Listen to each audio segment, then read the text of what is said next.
తమను రెగ్యులైజ్ చేయాలని కాంట్రాక్ట్ నర్సులు కేజీహెచ్ క్లాక్ టవర్ వద్ద చేపడుతున్న నిరసన బుధవారానికి 6వ రోజుకు చేరుకుంది. ఈ నిరసనకు ఇప్పటికే సంఘీభావన ప్రకటించిన తెలుగు శక్తి అధ్యక్షుడు బివి రాంబు ప్రకటన విడుదల చేశారు. కాంట్రాక్ట్ నర్సుల నిరసనకు రాష్ట్ర వ్యాప్తంగా హెడ్ నర్సుల నుంచి కూడా మద్దతు లభిస్తోందని అన్నారు. ఇదే క్రమంలో కొంతమంది ఆవేదనతో మాట్లాడే మాటలను ప్రభుత్వ యంత్రాంగం మానవతా దృక్పథంతో పరిగణించాలని విజ్ఞప్తి చేశారు.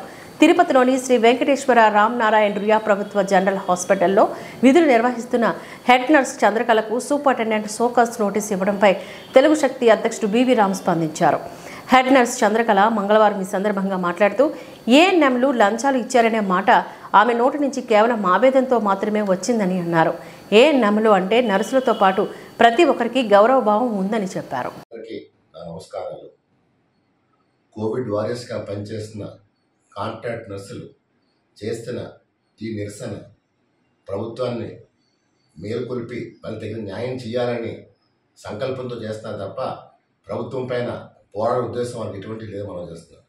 ముఖ్యంగా ఇది ప్రజాప్రభుత్వం చంద్రబాబు పవన్ కళ్యాణ్ నేతృత్వంతో కాంట్రాక్ట్ నర్సులకి న్యాయం జరుగుతుందని చెప్పి 11,500 మంది ఆశాభావం వ్యక్తం చేస్తున్నారు.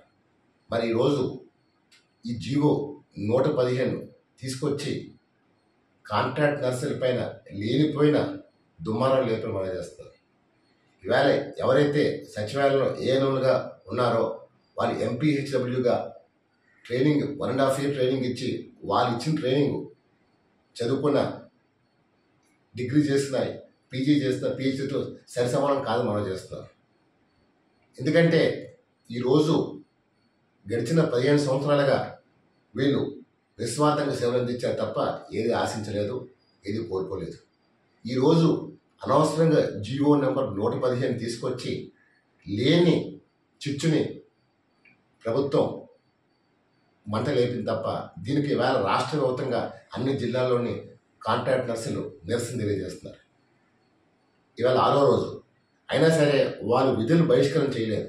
వాళ్ళు విధులు నిర్వహిస్తూనే మిగతా షిఫ్ట్లో ఉన్న వాళ్ళ నర్సులు దీన్ని నిరసన తెలియజేస్తారు తప్ప ఈ రోజు కూడా వాళ్ళు విధులు బహిష్కరణ చేయలేదు.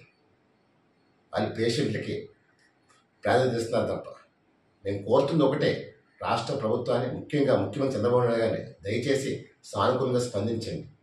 వాళ్ళు మీరు న్యాయం చేస్తారని భరోసాతో ఉన్నారు. మరి ఈ జీవో ఎందుకు తెచ్చారో అర్థం కాని ఒక చిచ్చుగా రాష్ట్రం అంతా రగులుతుంది. ఇవాళ ఏ జిల్లా చూస్తున్నా ప్రతి హాస్పిటల్ దగ్గర ఇదే వాతావరణం నడుస్తుంది. దీన్ని ఇంకా పెద్ద చేయకుండా దీని పరిష్కార మార్గం చూపించమని చెప్పి ముఖ్యమంత్రి గారిని కోరుతున్నారు. అలాగే నిన్న రుయా హాస్పిటల్లో ఒక హెడ్ నర్స్ చంద్రకళ ఆవేదనతో మాట్లాడే మాటలు సూపరింటెండెంట్ నోటీస్ షోకాస్ నోటీస్ ఇచ్చారు. ఈరోజు వాళ్ళు ఆవేదనతో ఆక్రోషంతో బాధతో మాట్లాడుతున్నారు తప్ప ఎవరో ఏఎన్ఎంలకి వాళ్ళు వ్యతిరేకం కాదు. కేవలం వాళ్ళు సచివాలయంగా నియమించి వాళ్ళు ఈవేళ ప్రమోషన్స్ ఇస్తున్నారంటే 15 సంవత్సరాలుగా వీళ్ళు చేసిన సేవలు వీళ్ళకు ఉన్న ఎక్స్పీరియన్స్ వాళ్ళకి లేదని భావన. అంతేగాని ఏఎన్ఎంలు మాత్రం ఇటు చదువుకున్న పీజీలు చేస్తే పీజీ చేసిన వాళ్ళతో సరిసమానం కాదనేది కాంట్రాక్ట్ నర్సులు వాళ్ళ మనోభావం. దాని వాళ్ళు మీరు ఏం చేస్తారో చేసుకోండి, కానీ ప్రాధాన్యత మాత్రం కాంట్రాక్ట్ నర్సులు ఇచ్చి వీళ్ళకి మేలు చేయమని, ఇది ప్రజాప్రభుత్వం అని వాళ్ళందరూ భావిస్తారు. కాబట్టి అన్ని వర్గాల ప్రజలు ఇది మన ప్రభుత్వం, మన మేలుకోలి ప్రభుత్వం అన్న భావంతో ఉన్నారు. కాబట్టి ప్రజలు కాంట్రాక్ట్ నర్సు ఇదే కోరుకుంటారు. అందువల్ల దయచేసి వాళ్ళ ఏదైతే చేస్తున్నారో ఈ నిరసన కార్యక్రమాల్ని స్వస్థ పలికిలాగా చంద్రబాబు నాయుడు గారు పవన్ కళ్యాణ్ ముందుకు రావాలి. ఇది ఎక్కడో ఫుల్ స్టాప్ పెట్టాలి. అనవసరంగా దీని ఇష్యూని ఇంకా పెద్ద జరగకుండా ఇక్కడితో అయినా సరే ఈ సమస్యని శాంతియుతంగా పరిష్కారం చేసి అందరూ సుఖ సంతోషాలతో ఉండాలని తెలుగు శక్తి రాష్ట్ర ప్రభుత్వాన్ని మనవి చేసుకుంటున్నారు. జై హింద్.